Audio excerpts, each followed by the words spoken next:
പണം ഒരിക്കലും നമ്മൾ സേവ് ചെയ്യരുത്. പണം സേവ് ചെയ്യുന്നൊരു വലിയൊരു മണ്ടത്തരമാണ്. പണം സേവ് ചെയ്ത് നമ്മുടെ ഭാവി സെക്യൂർ ആയിരിക്കും എന്നൊക്കെ. എന്നാൽ ആ കൺസെപ്റ്റ് മൊത്തത്തിൽ തെറ്റാണ്. എന്തുകൊണ്ടാണ് ഞാൻ പറഞ്ഞുതരാം. അതായത് പുള്ളി ഒരു കഥ പറഞ്ഞു. ഞാൻ ആ കഥ അങ്ങനെ തന്നെ പറഞ്ഞുതരാം. അയാളുടെ ഒരു ആഗ്രഹമായിരുന്നു അയാൾക്ക് ഇങ്ങനെ ഒരു കട ഇടണം, ഭയങ്കര പണക്കാരനാണോന്നൊക്കെ. പക്ഷേ മടി കാരണം പുള്ളി ഒന്നും ചെയ്തില്ല. പുള്ളിയുടെ ഭാര്യ പണിയെടുത്ത് പുള്ളിയെ നോക്കുമായിരുന്നു, വീട്ടുപണിക്കൊക്കെ പോയിട്ട് ഭക്ഷണമൊക്കെ ഉണ്ടാക്കുമായിരുന്നു. അങ്ങനെയായിരുന്നു ജീവിച്ചുകൊണ്ടിരുന്നത് ചെറിയ വീട്ടിൽ. അത് കഴിഞ്ഞ് ഒരു ദിവസം പുള്ളിയുടെ കൊച്ചുമോനൊക്കെ വന്ന സമയത്ത് കഴിക്കാൻ എന്തെങ്കിലും ഉണ്ടോ നോക്കുന്ന സമയത്ത് ഒന്നും ഇല്ലാതായി. പിന്നെ അവസാനം അങ്ങനൊരു ദാരിദ്ര്യം നേരിട്ട സമയത്ത് പുള്ളി പണിക്ക് പോകാൻ തീരുമാനിച്ചു. അങ്ങനെ പണിക്ക് പോയി പുള്ളി വല്ലവർക്കും വേണ്ടി പണിയെടുത്ത് കൃഷിയൊക്കെ ചെയ്ത് കുറച്ച് പൈസ കിട്ടുന്നു. ഇവിടെ ഒന്നാമത് കൂലിയൊക്കെ ഭയങ്കര കുറവാണ്. കിട്ടുന്ന പൈസയൊക്കെ ഇങ്ങനെ തന്നെ ചിലവായി പോവുക. ഭക്ഷണം വാങ്ങിക്കുന്നു, മരുന്ന് വാങ്ങിക്കുന്നു, അങ്ങനെ തന്നെ തീർന്നു പോകണം.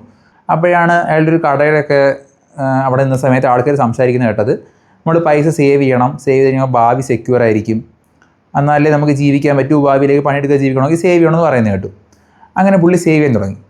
എല്ലാ ആഴ്ചയുടെ കുറച്ച് പൈസ മാറ്റി വെക്കും. കിട്ടുന്ന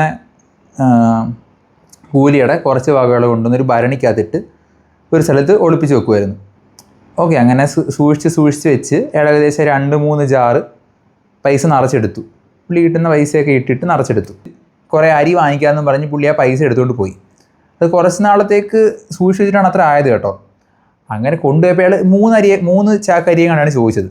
3 ചാക്ക് അരി ചോദിച്ചപ്പോൾ അയാൾ കടക്കാരൻ പറയുക 3 ചാക്ക് കിട്ടൂല, ഇപ്പം അരിയുടെ വില കൂടി 2 ചാക്കേ കിട്ടുമെന്ന് പറഞ്ഞു. അപ്പം അയാൾക്ക് ഭയങ്കര വിഷമം തോന്നി. അയാൾ ആ കിട്ടിയ സമയത്ത് തന്നെ സാധനം വാങ്ങിച്ചായിരുന്നെങ്കിൽ പോലും ഇതിൽ കൂടുതൽ കിട്ടിയേനെ. അങ്ങനെ പുള്ളി ഇങ്ങനെ അത് വാങ്ങിക്കാതെ തിരിച്ച് വീട്ടിലോട്ട് വന്നു. എന്നിട്ട് പുള്ളി ഇങ്ങനെ ഇരുന്ന് ആലോചിച്ചപ്പോഴാണ് മനസ്സിലായത് ചെയ്ത് ഭയങ്കര മണ്ടത്തരമാണ്. ഉറപ്പായിട്ടും ആ സമയത്ത് വാങ്ങിച്ചായിരുന്നു ഇതിൽ കൂടുതൽ സാധനം കിട്ടിയേനെ. അപ്പോൾ പൈസ സേവ് ചെയ്തെല്ലാം വെറുതെ ആയില്ലേ. ഇതിനാണ് ഇൻഫ്ലേഷൻ എന്ന് പറയുന്നത്. സാധനങ്ങളുടെ വില എന്തെങ്കിലും കൂടും. അപ്പോൾ പുള്ളി ഇങ്ങനെ ആലോചിച്ചു, അതായത് ഇതിന് പകരം വേറെ എന്തെങ്കിലും ചെയ്യാമായിരുന്നല്ലോ ഈ പൈസയും വെച്ച് എന്ന് ആലോചിച്ചു. അങ്ങനെ ഇരുന്നപ്പോഴാണ് സൈഡിൽ കൂടെ ഒരു സ്ത്രീ പാലും മുട്ടയും വാങ്ങിച്ചുകൊണ്ട് പോകുന്നുണ്ടത്. കവറിനകത്ത് പാലും ഒരു കവർ മുട്ടയും പിടിച്ചുകൊണ്ട് പോകുന്നുണ്ട്. അപ്പോൾ പുള്ളി ഇങ്ങനെ ആലോചിച്ചു, ഓക്കെ ഒരു കോഴി ഫാം തുടങ്ങാമെന്ന് വിചാരിച്ചു.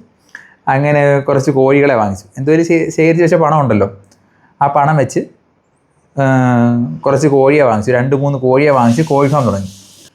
അങ്ങനെ ബിസിനസ് തുടങ്ങി, കോഴി ഫാം തുടങ്ങി.